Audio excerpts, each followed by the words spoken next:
I'm just noticing how much teen stuff there is, especially the last couple of days, and watching the quick progression of the virus and kind of the response to the virus on a global level. And so what I'm understanding about myself, especially this morning when I was checking in with my kids, is my child is pretty triggered by it, and rightly so.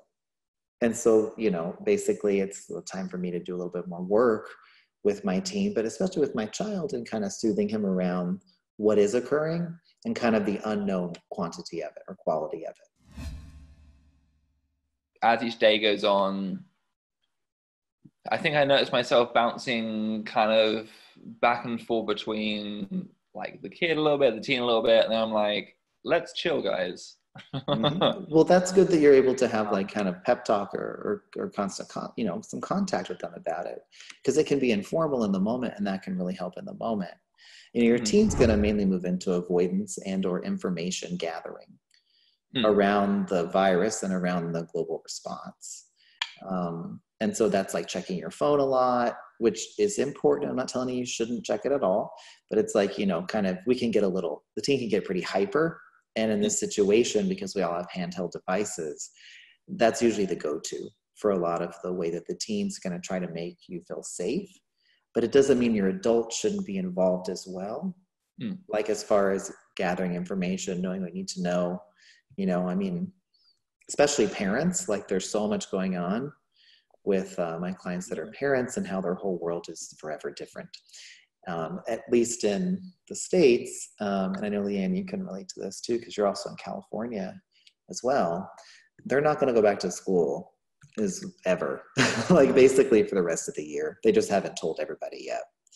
So that's been a big deal. But we'll get to that in a minute, especially if you want to talk about it, Leanne. But, you're going to move into this avoidance to deal with the fear.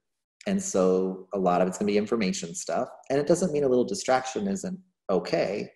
And also you need some information. You just want to be managing it. What's on the other side of that is going to be your child, who's responding to the very weird and surreal and kind of scary unknown quality of what's occurring. You're not being crazy or super, super triggered if you're a little afraid of the whole situation. If nothing else, at least the fact that it's unknown, and that who knows how it's going to impact you. You know what I mean? Like whether it's in a sickness way or more likely in an economic way. And so I know that that's been a big issue with my clients this week, has been the economic factor. Some of them are excited by it, actually, depending on their business structure and how they can market. And then others are terrified. I think it's all over, it's running the gamut. So can you relate, Dan, to some of the avoidant behaviors? Is that what you meant by your teen? Like that you've noticed? Or what is it for you specifically? Because it may be the same for someone else on the call. I think for me with my teen and how like I see him show up, I don't think it's like avoidance as in trying to be like, I must gather shitloads of stuff. It's more like what I have to be careful with him is he just goes, I'll be fine. Yeah. Well, I think that's kind of a classic avoidance. Yeah. I'm like, whoa there. And like, I'm sure it will be fine, but let's kind of think it through for a second and be like, like what's an intelligent thing to do? And yes. And so thinking about like, just stocking stuff and just like that. Because my teen's very much like, it'll all be fine. Yeah, it's like, well, that's what Grubhub's for. Yeah. Like, you may not want to rely on those bankrupt services anyway. They don't actually make money anyway. So, we'll see. Maybe it'll be a boon to them, actually, all the food delivery services. But the first, people that start keeling over because they're delivering food, that'll be the end of that. So, I mean, there's just some stuff to think about. Whitney, you were kind of like, whenever he said that about it'll be fine, do you have something you want to add? Yeah, I catch myself bouncing back and forth too of worry. And then I'm like, why is everyone freaking out? It's all going to be okay. It always is. But you just don't know. Like, so it's weird. I have gone back and forth from child to teen, but I catch myself more so being like, like it's out of my control. So why am I what do I do? Like, Mm-hmm. who cares? But you have to care. It's weird. It's just a weird time. It is a very weird time. And I think it makes sense. Like if you were going to look at it, you would want to look at the who cares and maybe correct that language. Because, you know, you're going to notice that coming up over and over again. That's a classic, I think. It's like, well, who cares? It reminds me of... I've found myself being like enjoying parts of it. Like, well, I'm at home anyway. This doesn't change my day. It's like, I've gotten a little joy watching people freak out having to be at home with their thoughts. Like, I'm like, you need this in a way. And now, like, if I go out and take walks, it's not as busy. And I'm like, oh, this is my dream. Like, this area isn't all populated. And like, introverts are kind of having a little bit of fun with this in a way, I think. But and then I feel guilty for having joy about parts of it. It's all over the place. Well, and that makes sense. That maybe your adult also noticing like, oh, my teen is having joy about it. And so then having some healthy guilt about it. But yeah, I mean, I've had all kinds of teen thoughts, all kinds. And I've even acted out a little bit at Whole Foods yesterday. So, you know, it's just kind of like the way that it goes. And it was over double bagging my groceries and them telling me that, you know, there's a shortage of bags. And I said, I'll tell you what I said. I said, do I look like the chipping in type? I want double bags and I want them now. It's like totally crazy talk. And I got my double bags and then I left and I was like, that's not cool. Like, that is not cool. And it's not like the totality of who I am, but there is a part of me that is very, you know, fiercely independent and I don't have time for this and other people's stuff. I'm going to take care of myself. And so there's elements of that are good and they're meaning adult and balanced. And there's elements of it that are very teeny. And so it's just kind of like, I'm just noticing how much teen stuff there is, especially the last couple of days and watching the quick progression of the virus and kind of the response to the virus on a global level. And so what I'm understanding about myself, especially this morning when I was checking in with my kids, is my child is pretty triggered by it. And rightly so. And so, you know, basically it's time for me to do a little bit more work with my teen, but especially with my child and kind of soothing him around what is occurring and kind of the unknown quantity of it or quality of it. You know, fears about health of loved ones that have immuno issues or whatever, you know, whatever their pre-existing conditions are. And then that's probably the majority of it. Then there's been stuff around, well, do I really have enough cash saved? Stuff like that. And so those are, I would say, normal thoughts to have, you know. And I'm sure you're having very similar ones. So you want to be aware of the teen and then also the child because you can do something about it. If nothing else, the awareness will help you tremendously to notice whenever you're a little off. And so you don't make a bunch of rash decisions. And it can be fun to let your teen play and have all kinds of thoughts. You just don't want to act from that place is the majority of it. You know, it's funny because when this first started, I actually started filling my pantry when it first began. And my parents thought I was nuts. And I have a little bit of joy in that maybe I wasn't so nuts. Do you know what I mean? Like, I was like texting everybody and I'm like, listen, this is pretty serious. You guys better go ahead and do this. And they're like, whatever, you're being stupid, crazy, anxious, blah, blah, blah.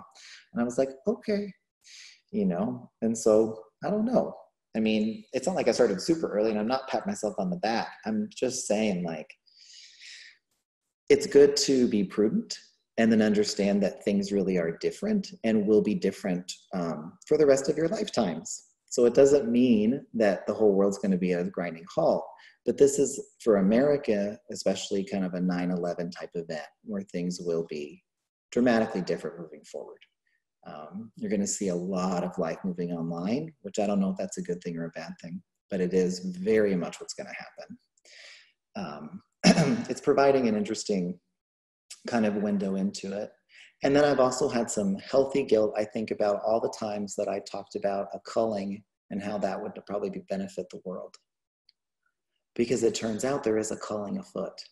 And what's a culling? I've never heard that word. It's basically like, think of a scythe just cutting out swaths of the population. And that's exactly what's occurring.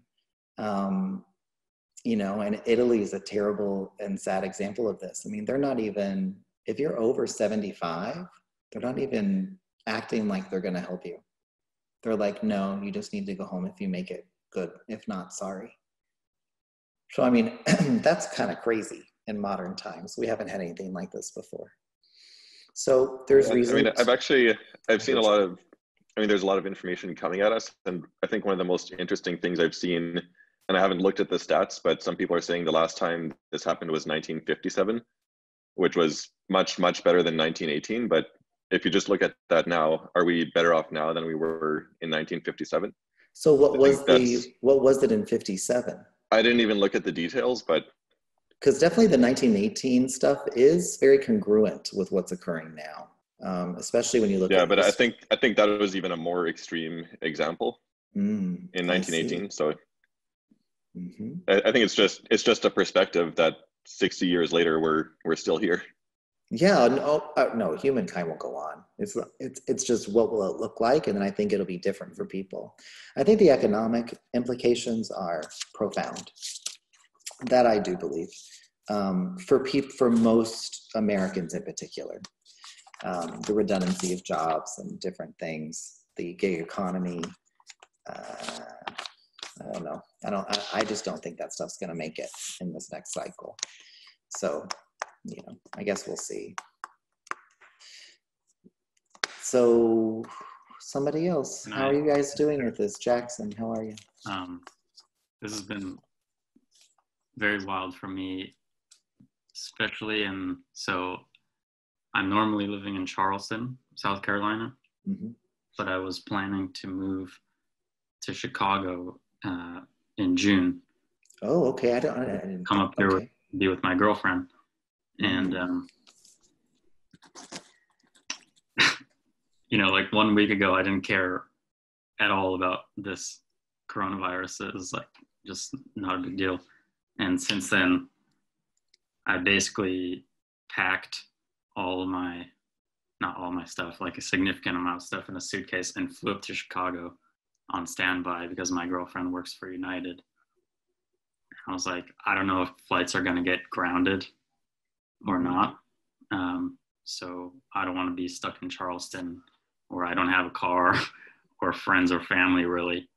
Yeah. So I just dashed up here, and I'm not sure if that's me being sort of rash or it feels like both, Well, it probably is. I mean, you're adults observing it, which is good, but it's normal in a situation like this kind of life event or world event, for people to kind of push forward in kind of to abate issues of safety and or loneliness. And so there's probably some prudent things to being around friends. And is family in Chicago as well? Not my family, but her family. But her family. And so there's some prudent stuff involved there. And then you're noticing now that you're there, you're like, okay, what did I just do?